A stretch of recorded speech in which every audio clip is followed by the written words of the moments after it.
So really appreciate all three of you joining us. Again, I want to welcome Senator Wiener, Assembly Members Chiu, and Assembly Member Ting. That will most likely be the last time that I am super formal. It's easier. I'm probably just going to call you guys Scott, David, and Phil, if that's okay with you. Direct questions that way. I just want to thank the three of you for taking the time out of, things are busy and hectic. And I know for us at the Housing Action Coalition, we thought that maybe sheltering at home would mean that things slowed down a little bit, but we are just busy from morning till night. And so I'm sure the three of you are also. So thanks again for taking the time to have this really important conversation. I think one of the things that we at the Housing Action Coalition have really has really come to fore is that I don't think any of the housing problems that we are seeing now, or I should say it the other way, all the housing problems that we're seeing now pre-existing COVID-19, just think COVID-19 really has brought them to a head and really has brought some of the big issues to the fore that we're thinking about. I think one of the things that we often talk about as staff is the idea of, people are being told to shelter in place, but clearly there's not enough shelter for all people. And so we just think that that is an issue that it's really shown it's brought that issue, I think, more to the top of everyone's mind. So what I would like to do is I'd like to give each of you an opportunity. I'd ask you to take 2 to 3 minutes to kind of talk about the work that you're doing in housing right now, what you see happening or what you hope to be working on when Sacramento reopens, when you see, what you see as a timeline for Sacramento. And Phil, if you want to touch on kind of the budget and kind of, I know it might not be the happiest picture, but if you wanted to kind of talk about that and what that means for affordable housing funding and, and what we'll have to do, that would be great. So I'm just going to start with Senator Wiener. If you want to take 2 to 3 minutes, then I'll move to Assemblymember Chiu and then Assemblymember Ting. Thank you. Sure, great, Todd. Thank you to you and to the HAC for organizing this town hall. Actually, we were sort of talking among ourselves, hey, we should do a housing town hall, and then the HAC came along and took care of it for us. So we're really happy to be here, and I hope everyone is healthy during this difficult period of time, and hope everyone is hanging in there. I agree completely that COVID-19 in many ways is laying bare and putting a huge spotlight on some of the problems that we have in California and nationally, and a lot of self-inflicted wounds. It's showing, the lack of a real social safety net in this country, that it's, that it's just every person for themselves, and how just sort of threadbare that safety net has become.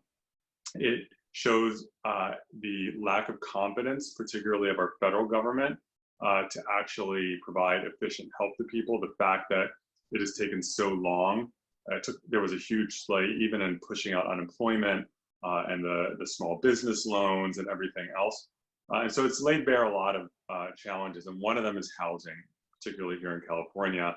And so when we see the disaster that's unfolding with renters not being able to pay rent, and even in a downturn, if they lose their unit, they may not be able to find another place that they can afford to live. We see the crisis of homelessness that we allowed to be created in California by refusing to build enough housing of all varieties, and now that we know that our homeless neighbors are at severe risk for COVID-19 because they are often in congregate settings, in homeless shelters, etc. And we know that our multi-million home shortage in California still exists. And whatever happens with the economy, we're in a recession, we're still going to have a shortage of homes. And even if home prices and rents went down by 20%, because of this recession, when you have apartments renting for $3,000 a month, 20% reduction is something. It's real. but it still means housing is incredibly expensive. And so we need to do the triage right now to make sure that there's a moratorium on evictions, that renters aren't evicted, that when this ends, that people have a way of actually paying their back rent and don't have to pay months of back rent immediately and thus get evicted. We have to work out an equitable way of approaching the landlord-tenant issues that we're seeing. We have to do the triage to make sure that people aren't having their homes foreclosed on, but we have to continue to address the root cause of this problem, which is a profound shortage of housing of every variety. And I know Phil's going to talk about the budget, but if you're in a recession, that's the best time to invest in affordable housing, to keep our construction workforce employed. If the private sector development community has a slowdown, let's keep that workforce employed building affordable housing when it is so cheap to borrow money right now, and to get that housing built. So a lot of work to do. We're going to continue to move our housing bills, SB 899 and SB 902, to allow churches and other nonprofits to build affordable housing on their excess land, and then SB 902 to allow 2, 3, and 4 unit zoning, and allow cities to easily go up to 10 unit per parcel zoning if they want to. So lots of work to do. Thank you, Scott. And David, let me turn it over to you. Great. Let me also thank you, Todd, and the Housing Action Coalition, and all of you who are on this call, who I know collectively on this call, we have a lot of brain power and a lot of experience and expertise in how we should be building. And also it's good to see Phil and Scott, two individuals who I'm used to seeing almost every day. And obviously we haven't seen each other in person for 5 weeks, but knock on wood, hopefully we will come out of this soon and be able to continue the work that we've got to do. Let me try to take it from where Scott ended and say a few things. It had been, in the last couple of years in the legislature, housing has finally gotten to the top of the agenda. And in the last few years, there have been a number of important breakthroughs that we've had. But my hope before coronavirus was that 2020 was going to be a year when first and foremost, we squarely tackled homelessness. And it was also a year where I hoped we continued a very significant affordable housing conversation, and a year when I had hoped we were going to really grapple with what it was going to take to juice production. And COVID-19 has, I think, taken a housing crisis and squared the crisis. I don't think it's even fair to say we've sort of doubled the intensity. We've tripled it, we've quadrupled it on many, many levels. From a homelessness perspective, the fact that we've got 150,000 Californians who, because they don't have roofs over their heads, are most susceptible to COVID-19, to the fact that while we did a ton of work last year around tenant rights, and I want to thank all of you for your support of AB 1482 around just cause protections and rent gouging caps, the fact that we have literally millions of Californians who are barely hanging on right now, and we'll see what happens when the May rent comes due, but things are in a tough place, to the fact that production has really plummeted. And I definitely appreciate that there have been decisions to move forward some level of activity around construction. But I think we all know during this crisis, we've got to continue to build. So we're in a tough spot. But that being said, I'm a big believer in the idea that crisis creates opportunity. And I think that is true for all the areas that we mentioned. So let's take homelessness. The idea that somehow in San Francisco, we, some folks, or statewide could figure out how to house 150,000 folks has seemed really daunting. And literally, I've got bills where we have contemplated, could we set a goal of asking California to house all these folks in 7 years, in 5 years, in 3 years? Well, now we're being forced to do that literally overnight. And we're all grappling to figure out how do we house as many people as quickly as possible. And what I would suggest is, as we do that right now, there will come a point when the curve will flatten. And then we'll be faced with almost a new crisis, but a new opportunity. We will have said, let's try to house all these folks. We'll house a whole number of them.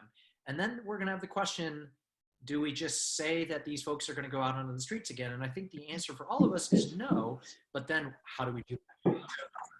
Creating an opportunity, creating places, but creating another opportunity. When it comes to production, I think we all know, it is likely that the level of production that we had hoped to have is not going to be what it needs to be. But what I would posit to all of us is in past economic cycles, when you have an economic boom, you have a housing boom, but when you've got an economic bust, you often see the housing bust. And I think we've got to do everything we can to break that up, to create counter-cyclical support for building housing at all levels of affordability. And I think there are many opportunities to do this, but we're going to have to do things that we've never done before in order to move forward with that.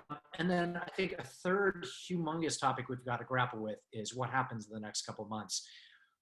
We have been able, when it comes to tenants and when it comes to homeowners, vis-a-vis evictions and foreclosures.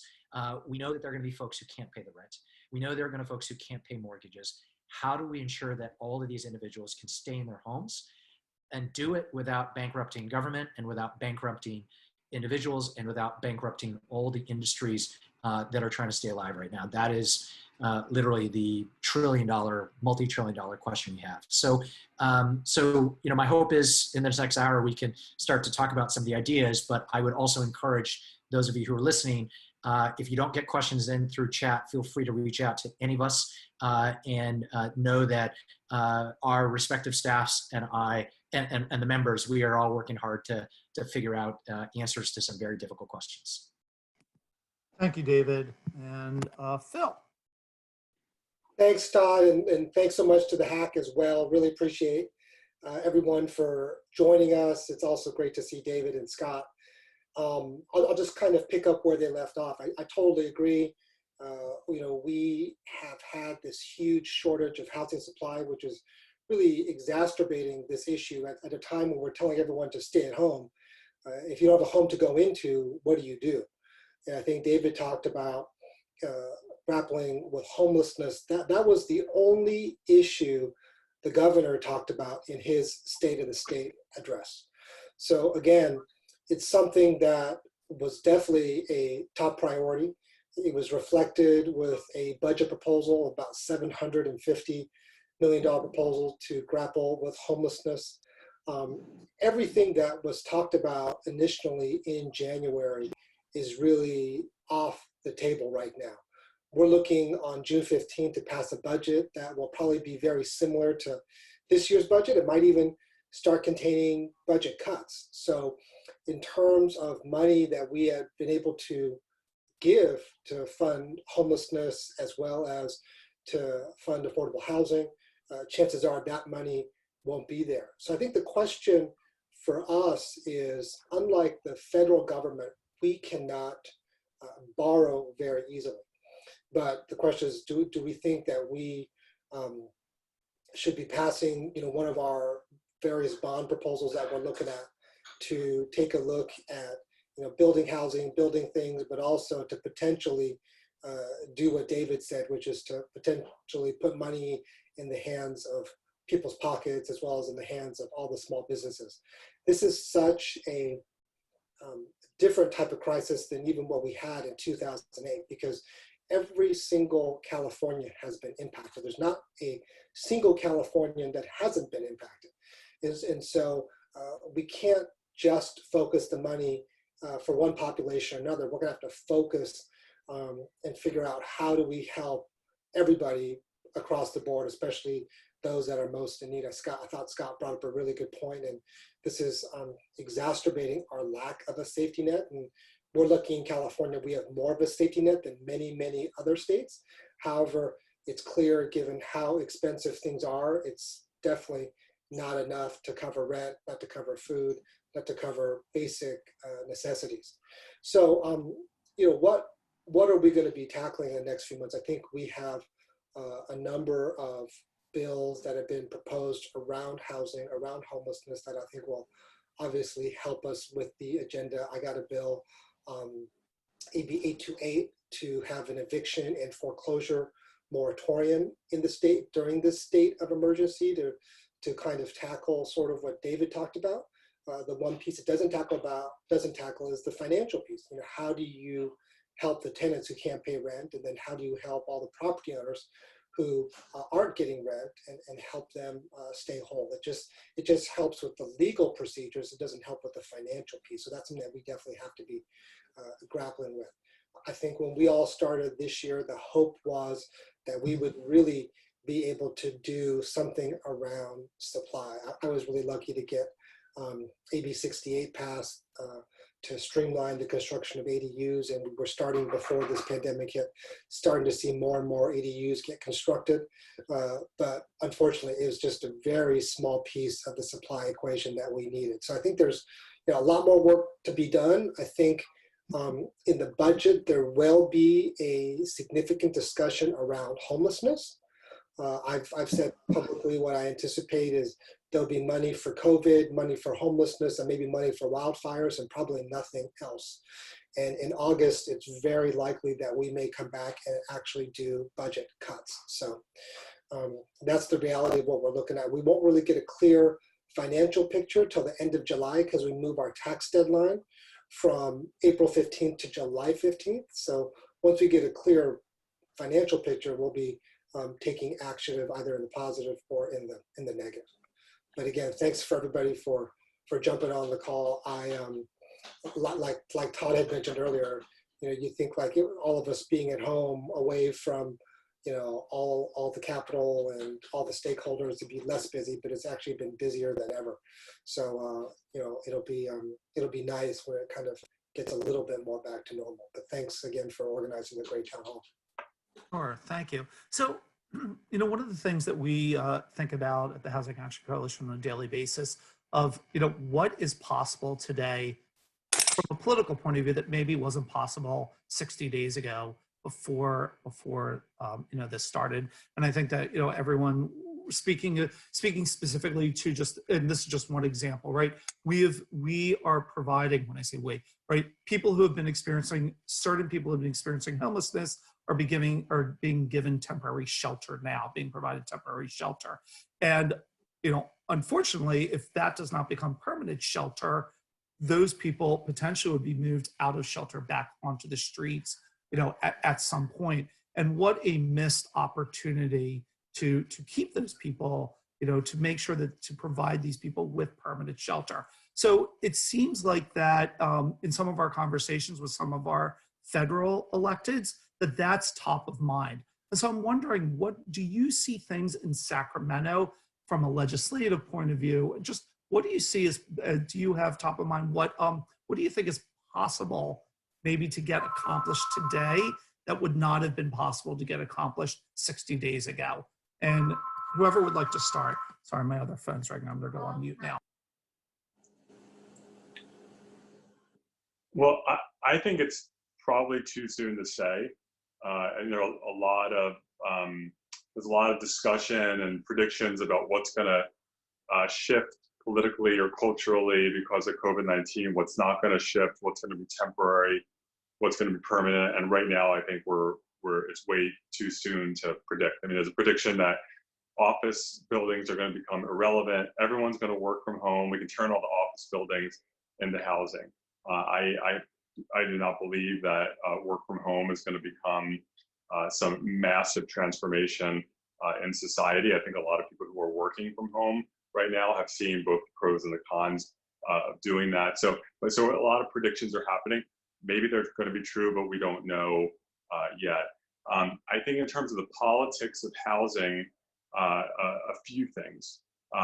First, in terms of the challenges facing renters, I think that has been definitely highlighted when you look at the number of people who, because of the economy we've structured and because of the obscene level of rents, they're one paycheck or two paychecks away from not being able to make rent and not be able to put food on the table if you look at the lines at the food bank.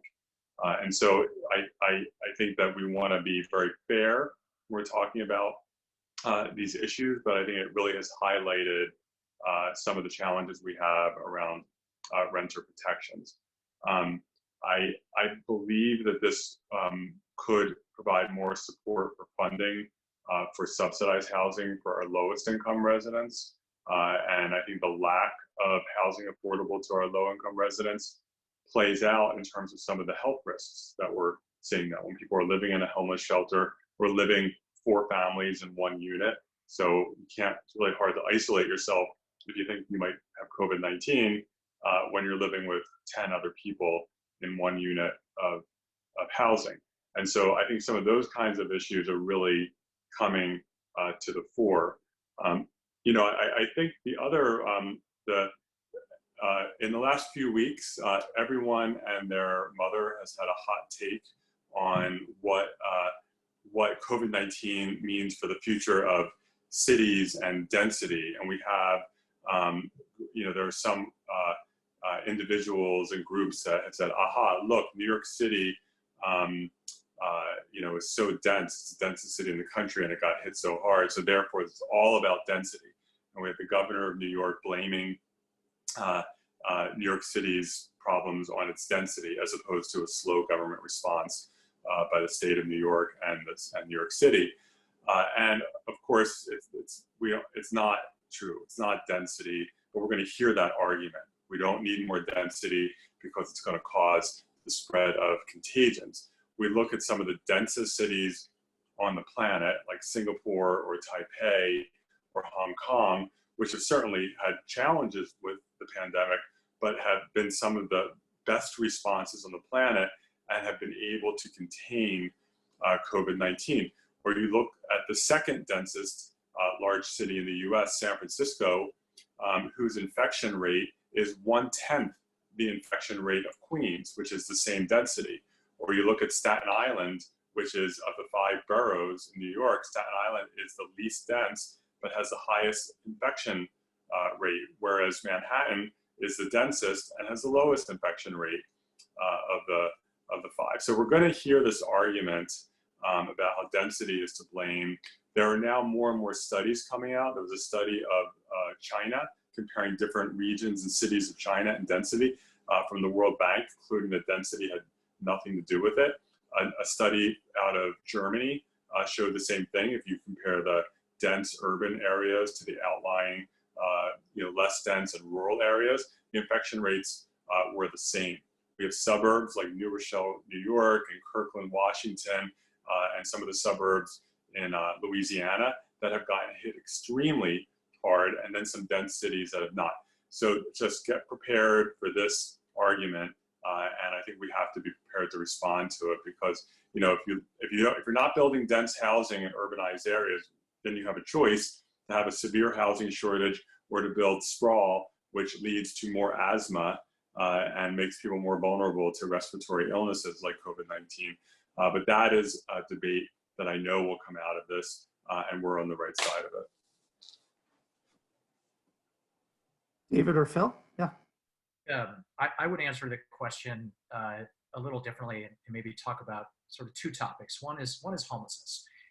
It's clear that coronavirus, I think, is impacting how we all think about homelessness, which is a topic that for, say, 40 or 50 years in California's history, San Francisco's history, has been one where we all say, we need to grapple with it. There's a lot of hand-wringing, but not a lot has gotten done. And I think the issue has shifted from one of, where are we willing to prioritize it, to understanding that if we don't address it, it not only is a reflection on us and sort of our morality as a society, but it's also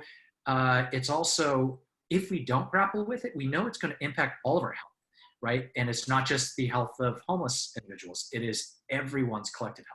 And so I think there is a moral and a public health urgency to the issue that didn't exist before, that I think will impact what I have been talking about as sort of the 3 major things that we need to do when it comes to housing. One is homelessness. One is we need to fund it better. Secondly, we need to streamline what we're currently doing. And the third is we need to hold ourselves accountable when it comes to tackling that. Let me just take a moment and explain each. We've never, as a state, established a permanent source of funding for homelessness. And we were looking forward to starting that conversation this year, but I think now it's really going to move forward in earnest. And, Phil talked about the very difficult budget choices we're going to make. Our hope this year was we were going to talk about what fraction of the budget surplus we could put to homelessness. Now, everything's being cut, but I think homelessness still needs to rise to the top. And I think in addition to that, we should be making other hard choices about how we currently spend money. My colleagues know that for a couple of years, I have been talking about the most expensive housing program in California and in our country, which is the mortgage interest deduction. Californians have received $8 to $10 billion a year in multiple tax breaks, which mostly go to the most well-off in our midst. And I think we need to look at reforming the mortgage interest deduction. I'm not proposing eliminating it, but for example, if you were to take 5% of the $10 billion a year we spent on the MID, that is mostly going to individuals that get tax breaks on vacation homes. If we were to take just 5% of that, so $500 million a year, we could make a serious dent in helping to fund homeless services and homeless production around the state of California. Similarly, cities and counties and the state fight all the time when it comes to addressing homelessness. There's a lot of finger pointing. We need to learn all the services. We've got to get everyone to work together. And that's starting to happen now more than it's ever because of the crisis. And then accountability. We need to make sure that every city, every county, every region in the state is doing their part. Because the reality is, even if, say, a city like San Francisco or Oakland or San Jose are striving mightily to address it, we've got all sorts of jurisdictions around us that aren't, and we could do more. And so I do think questions in homelessness have shifted dramatically. And then I'll just take 30 seconds and say, I mentioned before the importance of thinking counter-cyclically. I think if we didn't have coronavirus, we knew that a recession is inevitable. Whether we would think about the recession as an opportunity to build, I'm not sure it would be as highlighted as it is now.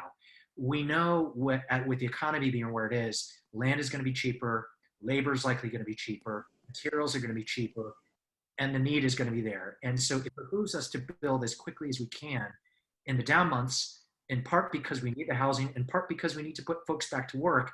And I think that means that policymakers like Phil and Scott and I, we want to ask and figure out with all of you, what are the current barriers to making sure that we can put as many folks to work building as many units as possible in the coming months and years.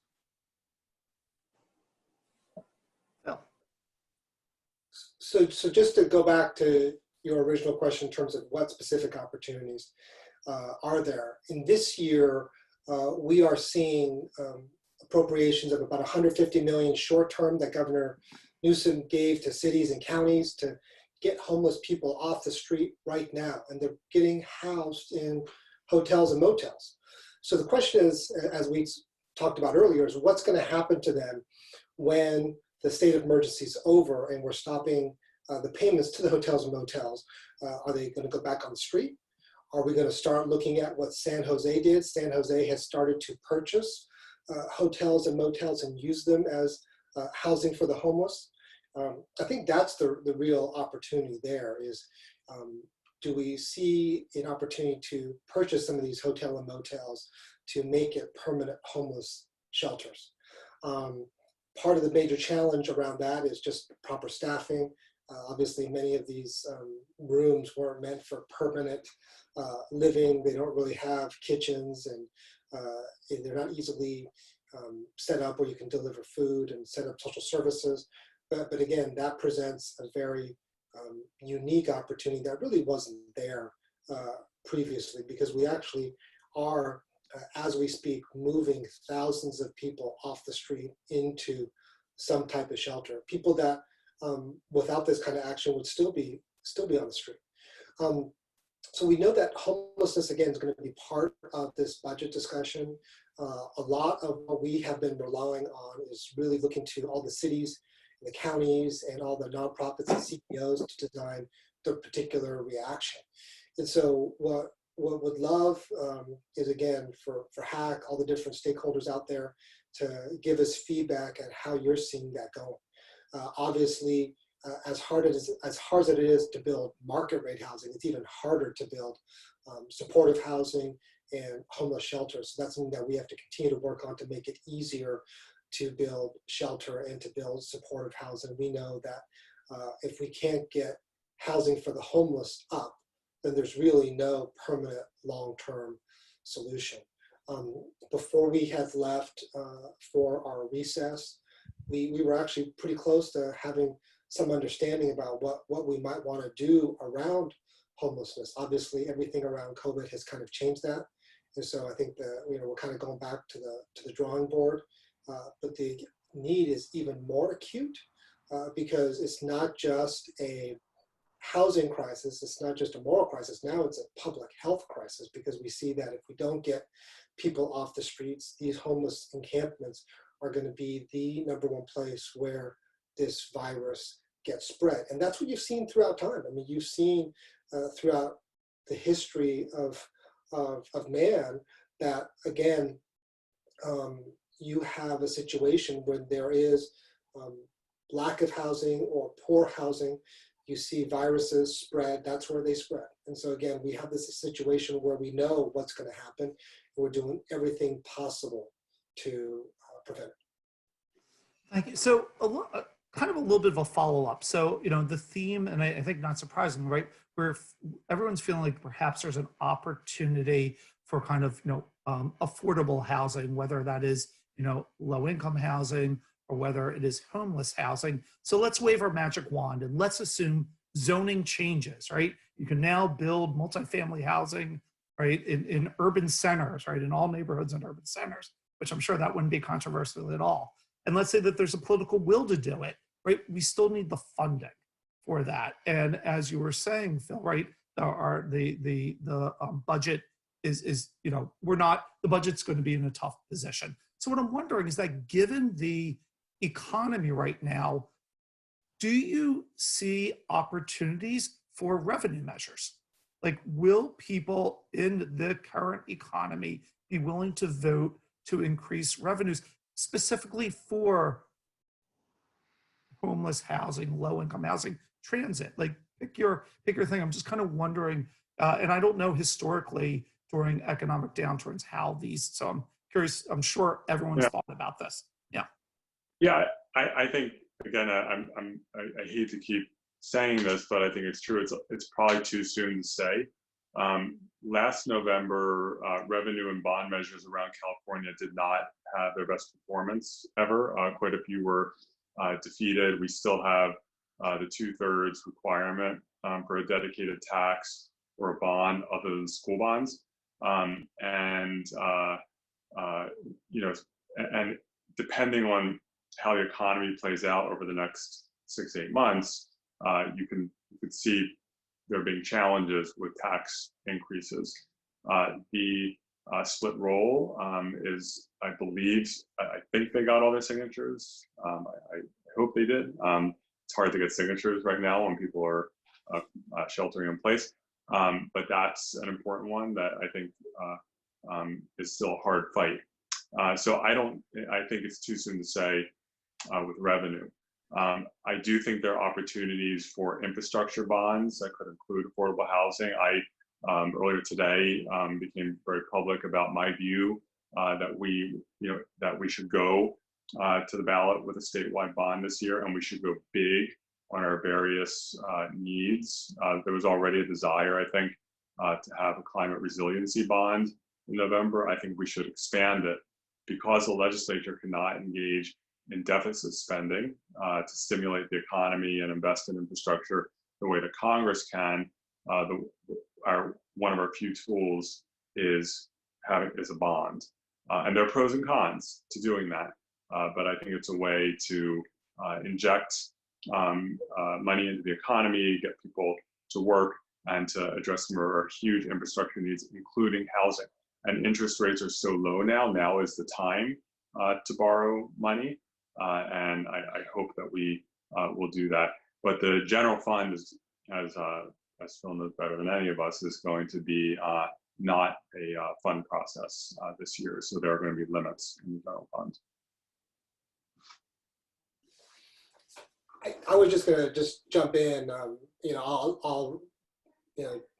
totally agree with Scott. I think that this year the budget's going to be very, very challenging, especially given just the uncertainty. We have just no idea how long this is going to go on for. We don't know, even once we come out of staying at home, whether we have to go back home at some point. It seems like things won't get back to some normalcy until we have a vaccine. I think it's going to be hard to do a revenue measure. Just the mood with the voters was already bad. I think they're going to feel even stingier come this November and even going into next year. I do think there could be some opportunities around bonds. I think our big challenge is we have so many small businesses, we have so many lower wage workers who are already on the brink of financial disaster, and this pandemic could just push them over the edge. So the federal government did some help with stimulus. They are helping out with our unemployment insurance. And the question is there stuff that we can do more to sort of keep people from going over that cliff? And that's something that we're going to be grappling with in the next few months. But anything that we can do will mean less money that we have to outlay for CalWORKs, Medi-Cal, all the various social service programs. So the state's going to have to pay one way or the other. It's just really a matter of how we are going to do it. Can we be maybe a little bit proactive before people totally fall over that cliff and help people out with the debts? Right now, people are incurring debt because they're not getting income. So whether you're a business incurring debt or whether you're an individual who's laid off or out of work incurring debt, you're incurring debt. So it's just something that we can do to help people financially with that before it gets to really a disastrous situation. I would add to the conversation I mentioned before that we've had this housing tax policy involving the mortgage interest deduction, billions and billions of dollars. If you Google mortgage interest deduction economists across the political spectrum will tell you that it has not incented the home ownership that it was meant to do, and it effectively has been a tax break for wealthier individuals to subsidize housing and actually increase the price of housing. And I think we should trim the worst excesses of that, which would mean hundreds of millions of dollars that we could then spend to invest in housing for homeless individuals or affordable housing. And these are tough choices. If we were in a different time, these conversations might be more difficult, but we will not have general fund dollars to be able to spend. And we've got to think about the monies that we are already spending through tax break policies and others to address this.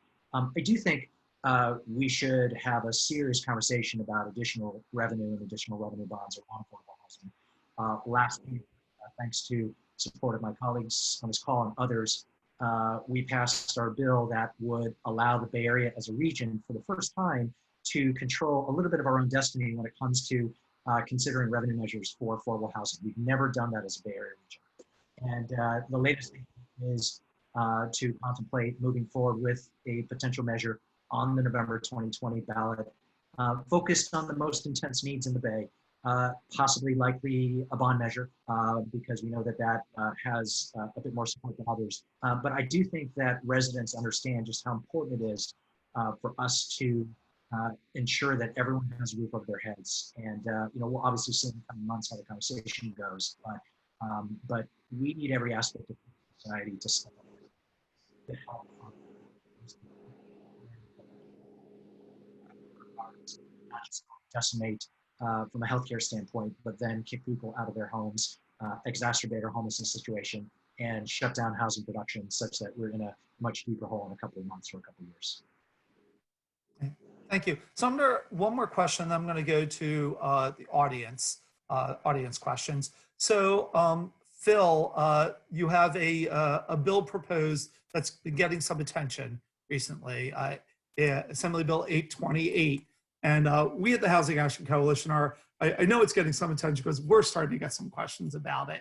And so one of the things that I have learned over the years of kind of as I've worked with authors of legislation and specific legislation, that it's often great to speak to the actual author of the legislation to get the facts about the bill and not necessarily what people perceive it to be. So I was wondering if you would be willing to just take a couple of minutes to talk about 828, what your hopes are with it, the intent, and kind of where it is in the process. Happy to. Thanks so much for the opportunity, Todd. Really appreciate it. So AB 828 is a bill that we are trying to ensure that we don't have mass evictions. We don't want the homelessness situation to skyrocket. We are worried that we're going to have mass evictions. Without people paying rent, you're going to have mass foreclosures. And so we're trying to really forestall both. And so it's a eviction and foreclosure moratorium during the state of emergency. It's only for the state of emergency. It lasts 15 days after the state of emergency is declared over. What it does is also ask that if you go to court, that a judge then tries to work out with the landlord and the tenant a repayment plan. Because again, the last thing you have after the state of emergency is a chunk of cash ready to pay back all the back rent. And so in terms of distinctions, we try to have a distinction between the small property owners and the larger property owners. So for people who own 1 to 2 units, we assume that there is a material hardship for that particular landlord. And therefore, we don't ask the judge for a particular payment program. For property owners who own between 3 to 9 units, we are agnostic about whether it's a hardship or not. It's really up to the judge to kind of figure that out and then to fashion a payment plan. For property owners who own more than 10 units, we assume that it is not a financial hardship. Now, of course, the property owner could put forward a financial hardship and then bring that forward to the judge to have that as a discussion. The end of the day is this bill is in the very beginnings of discussion. So we have had a lot of chatter. I think there was some misinformation out there that was put out. And we want to make sure that, again, going back, look at the bill, look at how it's constructed, but also help us be part of the solution. I know people have said, hey, why don't we just shelve the bill? Well, if that's fine, we could shelve the bill, but then we could have literally millions of evictions and we could have millions of foreclosures. So again, shelving the bill doesn't do anything to go address what the issue is. Again, I know that especially in San Francisco, we're all concerned about this issue. I'm very open to hearing different solutions. But again, the way the bill was constructed was it was eviction and foreclosure moratorium bill that was taking place only during the state of emergency. It was not a blanket bill for every type of housing and also going on into perpetuity. So again, we know that if we just open up to discussion on one bill, could take the whole panel, which I don't think is the best use of time, but we are, again, engaging stakeholders. Feel free to reach out to my office, email us, call us. Todd can put out our phone number as well as our emails so that it's anybody can engage. We've already gotten a lot of feedback on it. But again, even if you don't like the solution, help us craft another solution. Because the end of the day is none of us benefits from putting hundreds of thousands of more people onto the streets and exacerbating this homeless problem. So really appreciate that question, Todd. Thank you.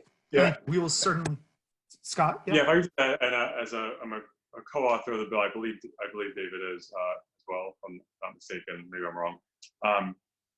But I'm a co-author of the bill, so I've also been getting quite a bit of feedback, and thank you to everyone for the feedback, and I mean that seriously. I want to just emphasize what Phil said, that this, you introduce a bill and it goes through a process, and the reason why you put it out there publicly is to welcome the feedback, and I think we're trying to make sure we're treating everyone fairly.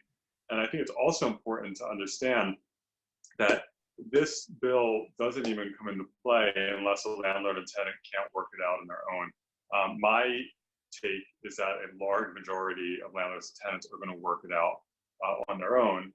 Come out of the emergency, the renter owes multiple months of back rent. Landlords overwhelmingly are going to want to keep their tenants. They're not going to want to, especially in an economic downturn, have to start finding new renters. So there's an incentive on both sides to try to work it out and to come up with a plan financially to allow everyone to succeed. But if there isn't an agreement, again, we don't want to have when we start coming back up for air, we want to get people up on their feet as quickly as possible. We want people, to return to work. We want businesses to reopen. We want people to be able to stabilize. And if you have people, a large number of evictions, but people just can't pay the back rent, that's not healthy for anyone. It's not good for the renters. It's not good for the landlords. It's not good for society. And so we're trying to come up with a structure, and under Phil's leadership, to make sure that doesn't happen. And so it's important for people to understand this is early in the process. And I've also, people have come to me and said, oh my God, there's a permanent 25% reduction in rent, which is not even close to true. So I look forward to, under Phil's leadership, working with folks in this. Okay, great, thank you. Okay, so I'm going to move to questions from the audience, and I'm just going to apologize to the audience in advance. There's no way we're going to be able to get to all the questions, but we commit to forwarding whichever questions we can't get to the members, and that when we get responses, we will forward them on also. So from Bobak, I'm hearing some municipalities or counties are filing lawsuits or otherwise pursuing obstructionist policies to prevent our homeless neighbors from being housed in hotel rooms. What can the legislature do to streamline the process behind Project Room Key, as well as further streamline the approval process for subsidized housing and homeless facilities like navigation centers? David, why don't I start with you? Sure. Bobek, I'm not exactly sure of the specific lawsuits that you're referring to, but the general idea that there are way too many cities in California that have no interest in building any housing structures for homeless individuals, that is, it's a truism. And one of the major topics that we were going to tackle this year, and I think still will likely tackle this year, is this idea of holding jurisdictions accountable for citing homeless shelters, navigation centers, permanent supportive housing, and other housing opportunities for folks who are homeless and otherwise. And I think this could come in a number of forms, whether it be, if the city wants funding, kind of what requirements are we going to ask of cities to do that? I had put forth a bill idea that's building on work of Governor Newsom's statewide task force about stronger levels of accountability. We've had, for example, a judge in Orange County in LA, a federal district court judge, who received the lawsuits filed by homeless advocates against the enforcement of quality of life offenses against these individuals.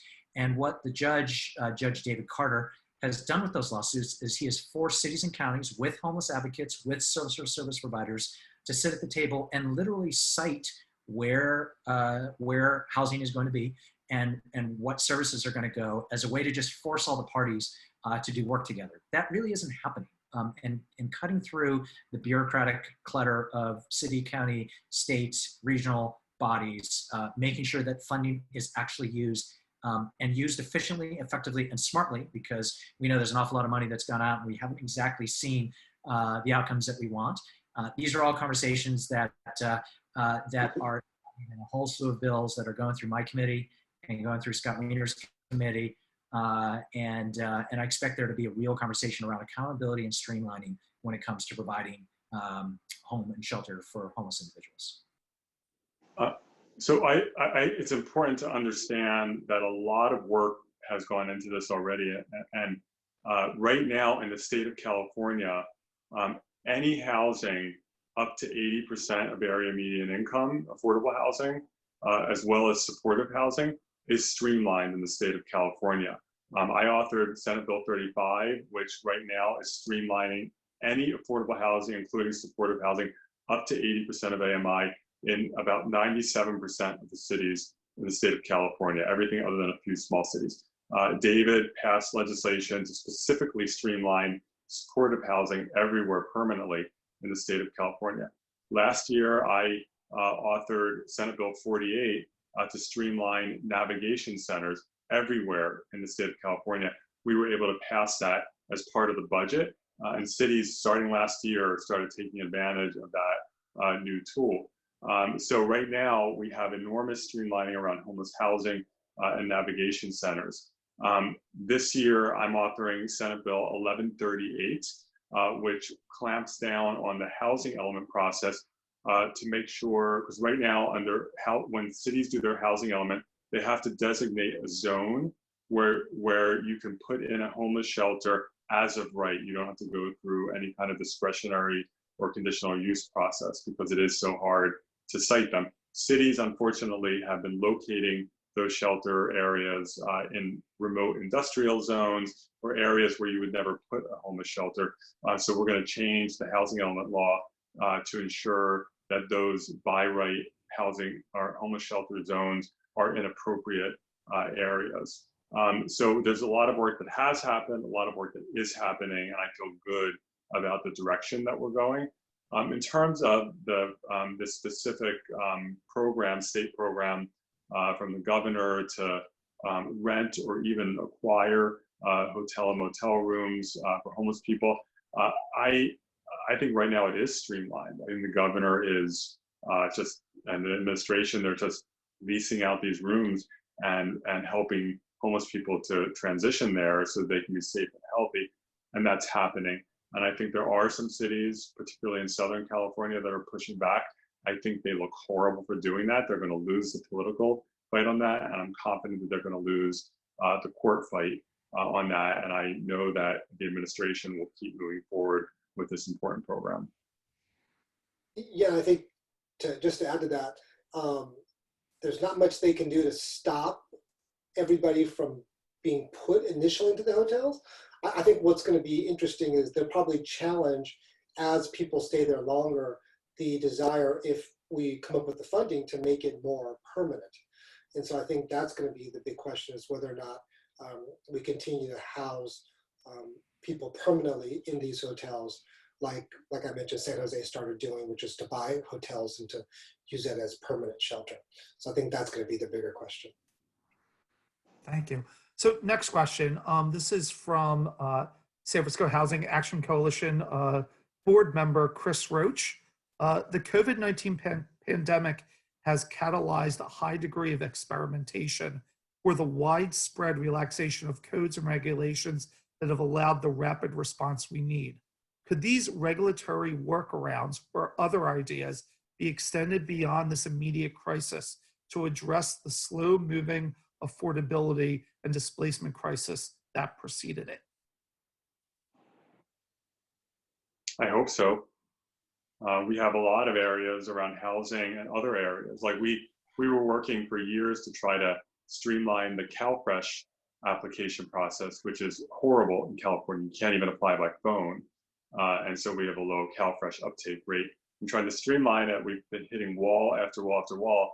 All of a sudden, COVID-19 comes around, and boom, by executive order, we have streamlining. So we need to, and now we're going to try to make that permanent by legislation. So I think what COVID-19 has shown, with all of the nightmarish consequences of this pandemic and the death that it's causing and the economic destruction, we're seeing what's possible, that if we want to move fast, if we want to try new things, if we want to set aside unnecessary regulations that we actually don't need, that we know how to do that, and we know how to do things quickly. I do hope that in terms of construction of housing, we can also learn from this. Unfortunately, we've had some, in the Bay Area, some of the rules around construction of housing have been way too restrictive. The Bay Area health officers, God bless them, they're heroes in the work that they have done in this pandemic. They put some restrictions on housing construction that I think went a little bit too far.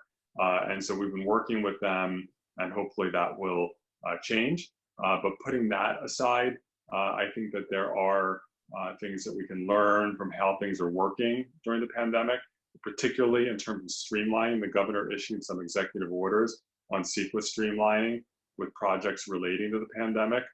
We should be expanding those because, yes, building a new health facility during a pandemic, critically important. Let's do it as fast as possible.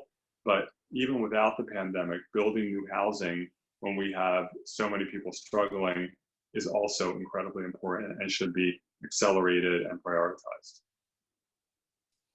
I think there's definitely an opportunity. Oh, sorry. Go, David. I would that, you know, as Rahm Emanuel, Barack Obama's former chief of staff, used to say, "Don't let the crisis go to waste." And we have certainly seen bureaucratic rules, process, delay things, and we don't have time for that right now. You know, on the one hand, I don't think any of us would say that if there are rules that would jeopardize public safety or exacerbate our environment, that those are things that should be lifted. But on the other hand, we know that there are plenty of rules that are on the books that exist literally as rules that don't move forward sort of core values and simply have been used as weaponized by folks to block projects and to slow down the production of desperately needed housing. And I think we've got to look at everything right now with an eye to how do we put a roof over someone's head? How do we do this safely? And how do we do it as inexpensively as we can because we don't have the resources for it, and move forward that way. So certainly we'll be learning a lot in the coming months about what's working, and I do hope we'll continue with things that are. I think there's definitely opportunity this year to do even more streamlining. I have a bill that I'm introducing to rezone parking lots to make it easier to do residential development. I passed a bill a number of years ago for specific cities that could declare a state of emergency, help relax building codes for both shelters and navigation centers. And we're looking at doing broader work on that this year. So I think there definitely is an opportunity. And because, again, time is everything. We saw, you know, one day made a difference, 1 week made a difference around this virus. So there definitely is a sense of urgency, and we know that we can't just say, oh, we'll get to it next year. Next year, we know it'll be way too late. And for once, I think there's a feeling that even tomorrow could be too late. So hopefully, taking that sense of urgency, we'll be able to take a look at more streamlining and take a look at very specifically more opportunities to sort of relax some of these codes so we can build faster. Yeah, so this is almost like a follow-up question from the audience. It didn't happen to be just the way that it came in. I think it fits in really well now. So Jeremy in the audience, basically saying that considering, you know, all the health considerations that are going into the issue that's coming up around housing and lack of housing for, you know, for people, that is there any potential for a type of state of emergency for by right housing that would follow all the local rules on the books for both affordable and market rate housing? I mean, certainly, I think the governor, you know, could do that. He's issuing a lot of executive orders. I think we should just legislate it. With SB 35, we legislated it for quite a few projects, but we need to expand that. And in my view, if a city has set the rules, this is the zoning, these are the objective design standards, this is the height, this is the density, here are the setbacks, here are all the rules. And if someone comes forward and says, I have a project that fits all your rules, that project should just be ministerially approved. And we're getting there with SB 35 and also the enhancements to the Housing Accountability Act that make it clear that it's illegal to deny a project where you comply with all the local rules. But we need to make it more comprehensive, because if you set the rules and someone wants to do something that fits within all of the rules and standards you set, that you shouldn't be able to put someone through a multi-year, unpredictable, expensive process. It just is unfair. It's one of the reasons we have a housing crisis. Okay, thank you.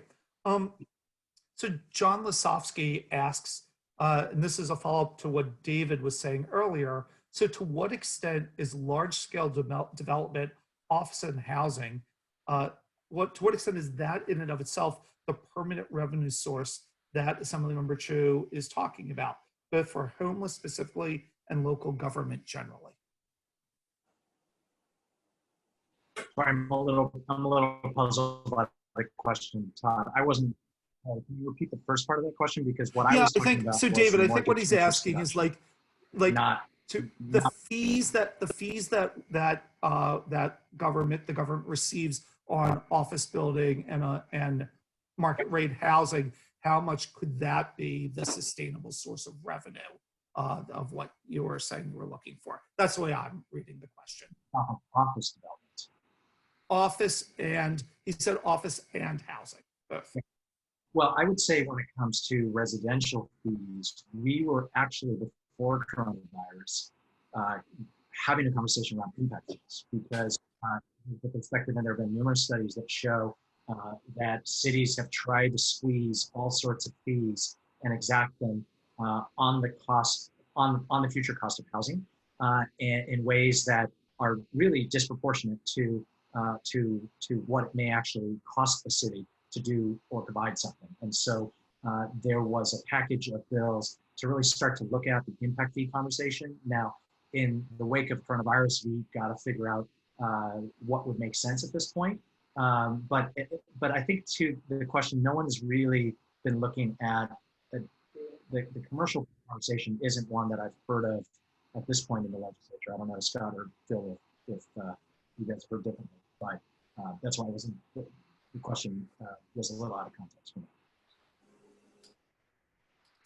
I just think relative to what David was talking about, the fees aren't going to bring in the kind of money that reforming Prop 13 or reforming the mortgage interest deduction would bring in. I mean, you're talking about billions and billions of dollars that are being generated statewide or could be generated. So I don't think you're going to get that kind of money from fees. And like David said, if you increase fees, you're actually providing a disincentive to build office or housing, which I think is really going the wrong direction.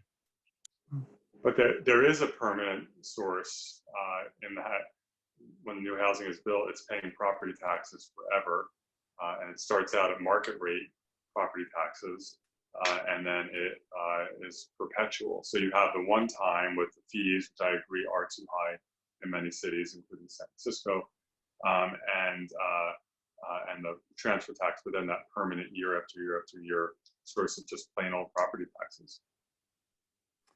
So I think the answer to the question that I'm about to read is reform Prop 13, but if you have a different answer, I would love to hear it.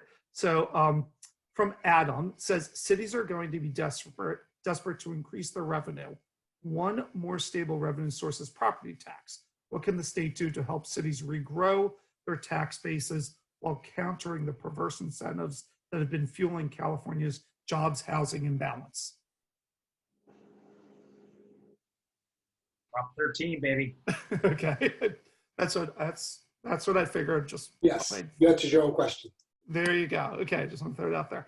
All right, from Stephanie in the audience. So Stephanie is thinking about ramping up homeless and affordable housing. What if anything is the governor or legislature considering in order to reduce the impact of NIMBYism as a barrier to actually building that housing?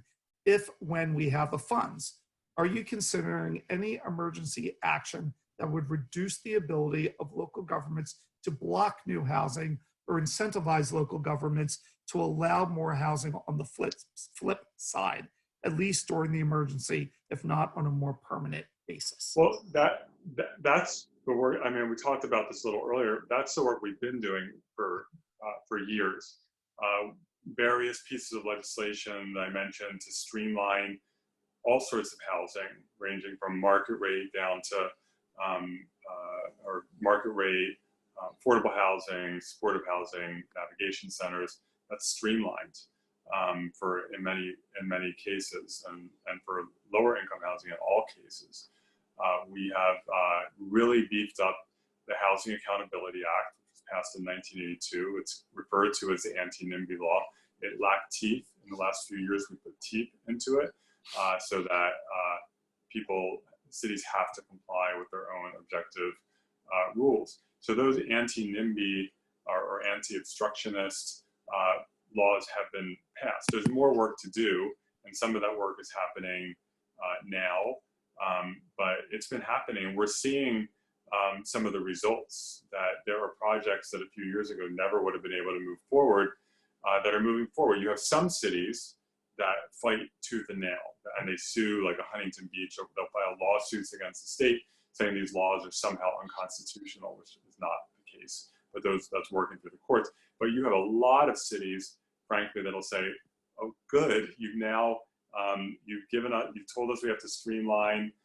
Now we can avoid a 3 or 5 or 7 year process." And you have cities that are embracing this streamlining and are quickly moving projects through. So there's still more work to do, but a lot has been done. I'll just jump in by saying on the Assembly side, also many bills that are literally awaiting us right now to make it easier to get housing entitled. So I mentioned, thinking about best practices when it comes to impact fees. There are a number of bills, including one of mine, to help make CEQA infill exemptions work better. Other bills to help streamline smaller projects, reduce parking requirements. Other bills to make density bonus policies work better. Lots of different pieces that we would like to move forward, and as soon as we're reconvening, I expect a number of those to move.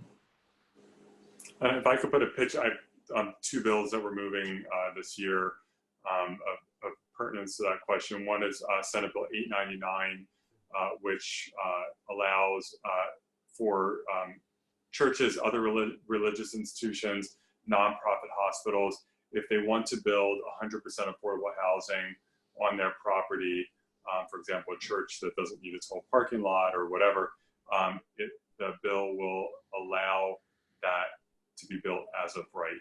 Because right now you have a lot of, especially churches that might have declining congregations, and they want to be able to build affordable housing, and they can't under the local rules. SB 899 will allow them to do that.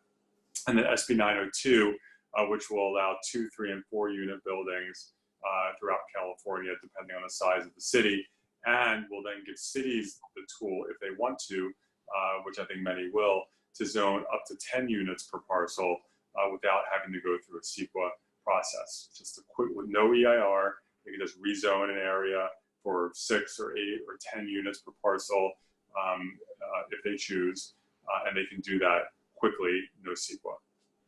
And I think my bill, AB 2943, is a companion bill to the church parking lot bill, where parking lots would get zoned for local development as long as there's 20% affordability. And so this opportunity, as we had been talking about earlier, is an opportunity to increase the amount of streamlining all across the state. I don't think we should be thinking about this only during this particular crisis, but really an opportunity to continue the agenda that we've already been pushing for the last couple of years, to continue to make it easier to build all sorts of housing, affordable housing, market rate housing, all up in, homeless shelters, navigation centers, all up and down the state. And so for those of us who are like Sacramento legislation nerds, like what's going to be the shift in the calendar, right? Where obviously calendar is going to have to move, so that bills have to move out of houses. So has that been decided yet as to what the new calendars are, what this year's calendar is going to look like for dates for bills to move out of houses? It's all a function of the curve. At this point, we are tentatively slated to go back on May 4th, and there's a chance that may happen, a real chance that may happen, but it really depends on what happens in the coming weeks, particularly to the decisions made around shelter-in-place orders. I think what it means is whatever the legislative calendar is left, we're going to unfortunately just have much less time to get things through. So part of what I'm sure we're doing as committee chairs, we're really looking at the bills that are on our dockets to figure out what are the most important things. And basically the standard that every committee is using is it going to help us respond to the coronavirus crisis? And absolutely have to get done in this calendar year. And if it meets those tests, so I'm just mentioning that for everyone who's thinking about different bill ideas you have or you're supporting. If it meets those tests, it has a fighting chance of moving through. I suspect that means many bills introduced this year, including many of our own, will not move forward. Yeah. Go ahead, Bill. I was just going to say, I mean, just to note, Todd, we have no flexibility on the end date, which is August 31st. So that cannot change. So everything, we all the bills turn into a pumpkin that date. So, with the shorter timeline, we're under an immense amount of pressure to get the work done sooner. It just means we'll be able to hear less bills. I think the big challenge is we're also going to have fewer committee hearings. Normally David or Scott, they might have, a weekly committee hearing, and they're not going to be able to do that just because of logistics and because of just space. So that's going to be another big challenge. Yeah, it'll be a condensed, very fast process this year, and it will be fewer bills. We have been asked in the Senate to just reduce bills, and I want to add to what David said. For us, yes, obviously anything that's explicitly COVID related or super time sensitive, but we've also I think as a caucus talked about that there are just certain issues that are not COVID related, and the world won't end if they don't pass this year, but are so important for the future of California, certain subject areas that we need to continue to address them: housing, homelessness, mental health, addiction, wildfires. These are just pressing issues in California that I don't think we need to set aside just because we're in a pandemic. We need to address the pandemic and also these previous terrible problems that we've been facing. In my committee, the committee that I chair, the Senate Housing Committee, we had, I think, about 35 or 40 bills that have been referred to that committee. And I was not heavy-handed with authors at all, but we checked in all the authors, and people sort of self-edited and prioritized, and we're down to probably 15 to 16 bills in the Senate Housing Committee, which we will do in 1 or 2 hearings. So we're still going to be able to pass, I think, great legislation here. It's actually, in some ways, important bills might have a better chance of passing this year, because instead of having thousands of bills floating around where you can, it's so easy to get lost in the shuffle, we're all sort of very focused on what are the things that we really, really want to get done this year. And that, in some ways, increases their odds. I skipped over the very first question that was asked. I kind of, as you go down, is probably one that's on a lot of people's minds. So Kimberly Adams asked, will SB 50 rise again, Senator Wiener? So I was just curious. Yeah. So SB 50 is no longer with us. It is, it's being, it's there for posterity. But there, the president of the Senate, the president pro tem, Senator Atkins, has made crystal clear that housing production is still a priority this year. She has announced that she is working on a housing production bill. There will be other housing production bills as well. I mentioned a few I'm working on. There are others pending in the Senate. There are housing production bills pending in the Assembly. Some of them relate to zoning. I mentioned 2, SB 899, SB 902, that relate to zoning. I know that Phil mentioned the zoning bill that he's working on. Richard Bloom, the Southern member from Santa Monica, has several zoning reform bills. We have 2 bills, one by Lorena Gonzalez, the Southern member from San Diego, and one from Senator Nancy Skinner, that make the affordable housing density bonus more robust, which is a zoning bill. So it is incredible that we have this growing group of members who, and not just from the Bay Area, also from Southern California, who are working on aggressive pro-housing production bills, on zoning reform bills, because zoning is, in many ways, it's so foundational about how much housing is legal to build or illegal to build. And so I am optimistic that we'll be able to get some good things done. Okay, sounds good. Milo asks, and this is the second time today that someone raised this question with me, is that, so last week, the Judicial Council of California issued several emergency rules for the pandemic, including an extension of deadlines for filing civil actions until 90 days after the current state of emergency ends, which applies to CEQA lawsuits. Have you heard from home builders about this new indefinite uncertainty? Is there anything the legislature can do to remedy it? Phil? Sorry, yeah, I actually haven't been up to speed on this. So that's the first time, and I haven't heard from homeowners given their concerns. So maybe David or Scott, maybe they've heard, but I haven't. That's the first time. The Judicial Council actually did an amazing job when it came to kind of eviction moratoriums, putting aside the secret question, but there have been a lot of lack of clarity after Governor Newsom's 2 initial executive orders about whether evictions could occur. And essentially what the governor had done was to say you couldn't enforce the final order of an eviction, but the eviction lawsuits themselves could proceed during this time period. And the Judicial Council in the meeting that we're talking about laid down the law and said, actually, you could file a lawsuit, but nothing can happen after the filing of an eviction lawsuit, which is much more of an effective eviction moratorium. Now, I have started to hear about this CEQA angle, which is a little interesting because my understanding is that there might be some tolling of dates when it comes to the period of time for lawsuits, and I think we should have a conversation about it because I don't think the intent of allowing clocks to run, to me, that's a very different proposition than whether someone is going to get kicked out on the street. But obviously these are complicated. The courts have said what they're going to say, and we're not yet back in session. But for those who are interested in information, again, feel free to, for all these topics, feel free to reach out to our offices individually and give us feedback on as far as the impact of different orders.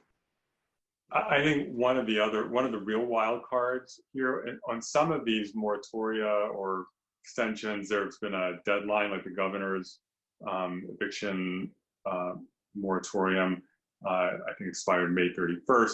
But for any of the orders from the Judicial Council or the governor or mayors that are in effect until the end of the state of emergency, we don't know when the state of emergency is going to end. And I think a lot of times people, I think, are thinking of the state of emergency as a few months. Maybe by May or June it'll be over.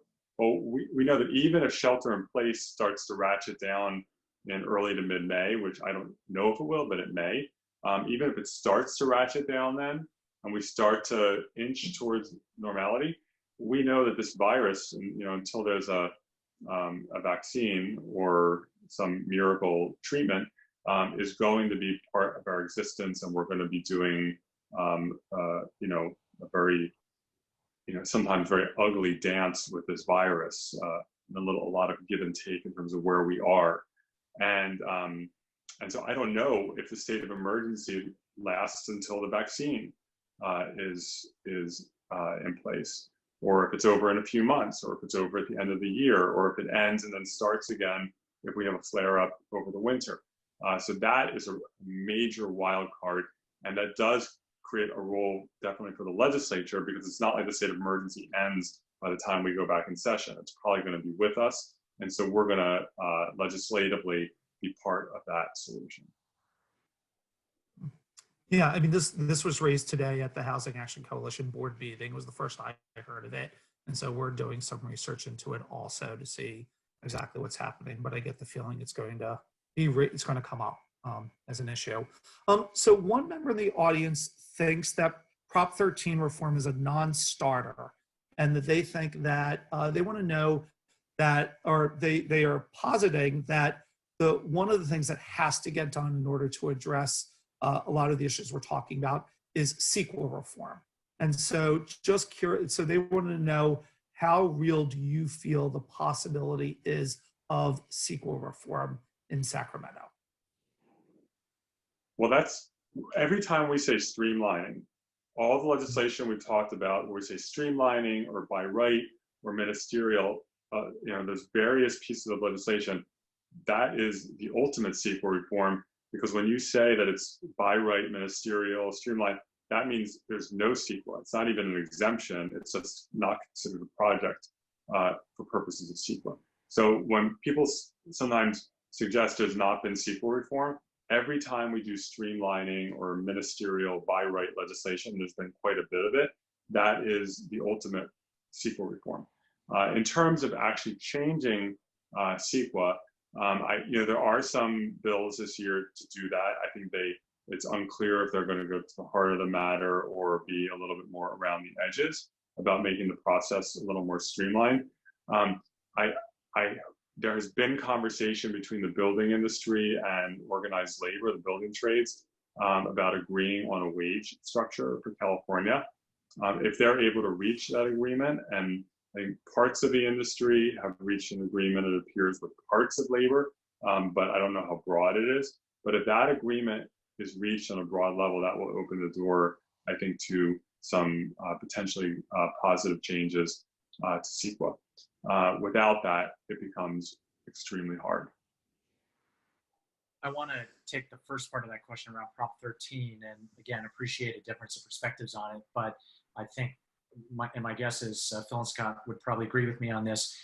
We know that Prop 13 has had many, many negative impacts. In part, it has gutted our revenues in our cities, particularly when it comes to schools. When Prop 13 passed in the 1970s, California was one of the top 10 funded school systems in the country and one of the top 10 performing school systems in the country. Now we are bottom 10, 15 for both. But in addition to that, it's also created all sorts of weird disincentives for cities to focus on residential development as opposed to focusing on commercial development, and in particular, strip mall development and other types of retail that we probably need, the focus needs to be right now on how do we build more housing. Now, around CEQA, there are a number of bills moving through the Assembly, including one of mine, to try to make infill exemptions work, because the infill exemptions are on the books, and the intent is to figure out how to allow for more density in urban areas, but they've never really worked well. And so there are a number of us who are progressive Democrats in the legislature who believe that that we can make CEQA work better, particularly around infill exemptions. So I expect that conversation to happen this year. And I think just around Prop 13, it'll be interesting because cities have now been relying on, since the 70s, sales tax revenue instead of property taxes, like David talked about. And with retail really struggling and having a difficult time selling things, it'll be interesting to see cities are going to struggle with revenue. And so it'll be interesting to see if they start to embrace Prop 13 reform, they start to embrace property tax reform, and maybe they'll see that as a source of revenue. Right now, we get bombarded, and we're going to get bombarded the next couple of years with cities saying they're going broke, counties are going broke. But unfortunately, they really haven't identified a revenue stream that they are for. They may pass local tax measures, but they haven't really talked about the very structural reforms like we had advocates talk about Prop 13. So it'll be really interesting. I think sales taxes are really going to be going down, and with everybody shopping more and more from the internet, that's going to really change how much revenues cities bring in. So, Scott brought it up earlier, streamlining is CEQA reform. It's very hard to pass anything that you call CEQA reform. So we've been successful at passing things that are streamlining, that are sort of much more specific pieces of legislation rather than going after the whole big piece of it. He's totally right. Unless the building trades and the environmentalists can find a deal with the builders, it's almost impossible to do sort of wholesale reform on CEQA. Okay, thank you. So we are almost at the bottom of almost at the end of our time. I'm going to do one final question. Before we go there, I just wanted to thank the three of you. In San Francisco, I just feel we are so fortunate to be represented by three, really amazing champions in housing and public health and transit and issues. And so thank you so much for the work that the three of you do in Sacramento on our behalf. I also just want to tell the audience that I hope you enjoyed this today. And if you did, please join us tomorrow as we are co-hosting a panel with California YIMBY at 2 o'clock. They'll be peeling back of kind of what happens on lobbying in Sacramento. And so at 2 o'clock, we will be joining with a lobbyist from Lighthouse Communications, Holly Fermini de Jesus. I apologize if I butchered your name, Holly. Sosin Madinat, also apologize, Sosin, if I did that. And Graciela Castillo Krings of Sacramento Advocates. So if you're interested in that, you can sign up on the San Francisco Housing Action Coalition's website at our events tab. And so just want to do that. And then one last question is actually from the Deputy Director of the Housing Action Coalition. If I don't ask it, I'll hear about it all day tomorrow from Corey. So Corey wanted to know what efforts are happening with the state treasurer, controller, or other statewide elected officials to respond to COVID? Or is it mainly the governor and the legislature that's doing, a majority or all of the work around this? I think the other statewide constitutional officers are all working very hard. For example, the Attorney General has been very active around a number of issues, including, for example, price gouging, and continuing to fight the Trump administration on all the non-COVID-19 atrocities committed by that administration.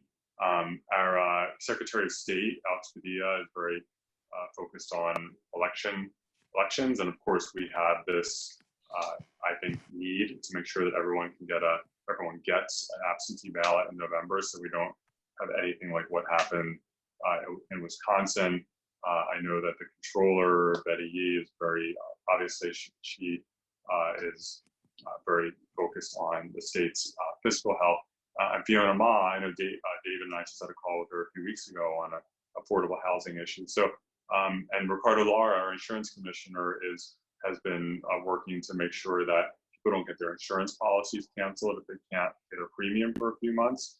And this whole issue of business interruption coverage, which insurance companies are not wanting to pay on for businesses that have had to close down. So the statewide, and Eleni Kounalakis has been very active on like everything. So they're all super active, involved on a lot of policy issues. The governor, understandably and justifiably, he's the leader. He's getting a lot of attention, as he should. But this is really a group effort in Sacramento. I think what I would add to that is, a number of these statewide officers have a role when it comes to housing. So whether it be Javier Becerra bringing Housing Accountability Act lawsuits, or Fiona Ma with her ability to control some of the levers around affordable housing financing, everyone is trying to huddle to figure out how do we streamline, how do we work together during the crisis before coronavirus and certainly during coronavirus. But let me just say in closing, just again, appreciate the engagement. I know looks like we got 150 folks, and that's a lot of questions that we weren't able to answer. And I would just suggest, if you have ideas or suggestions, please reach out to us. I'm sure this is the case for Scott and Phil, but many of our best ideas we get from those of you who live and breathe this stuff every day, and you're probably thinking about things and see angles that because we don't have time, or we're not intimately involved in specific aspects of how we build housing, we may not see. So let me encourage you to reach out to us. But let me also say, I think these are not easy conversations, but we work through them, and when we do, is when good things happen, and that's how we all prevail. Thank you, Jack. And as someone who's worked with Phil and Scott for a couple decades, it's been an honor to work with these guys. We're all working around the clock to make it happen, and we will all see each other on the other side of this curve. Thanks. And just to answer Corey's question, I actually just spoke to Fiona this morning, and she was talking how she's getting up 8 o'clock every day and just working her butt off. One of the things that she's been focused on is all the money that goes to pay all these contracts that the governor talks about, whether it's the ventilators or the hospital beds or the hotels and the motel. She's working with Betty's office to make sure that money moves into the office, the controller actually cuts those checks. Now, in terms of Betty, she's got incredible oversight over all the contracts that the state is getting involved in. And so since we've had to move so fast and do things so quickly and frankly, a little bit unorthodox, I'm sure their offices are extraordinarily busy. But just to piggyback on what David said, just thanks Todd and Corey and the entire HAC board for organizing this great forum. Town Hall always reminds me of why I feel so fortunate to be coming from San Francisco, have the honor to represent part of San Francisco in Sacramento. I know the three of us all feel that way with all these incredible questions and this great dialogue.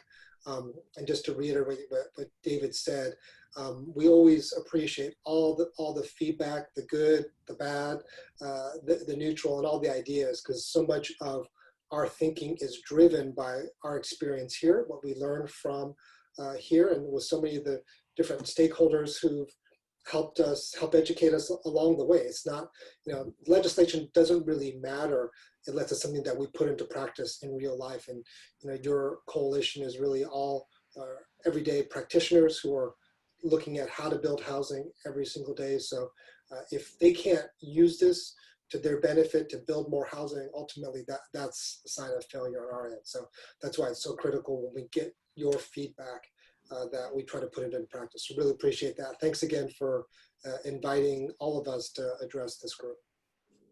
Really appreciate it. To Scott, David, and Phil, please stay safe, stay healthy. Same to the audience members, and really appreciate everyone who participated. We'll get through this. This is, as my mom would say, this too shall pass. So anyway, take care, everyone.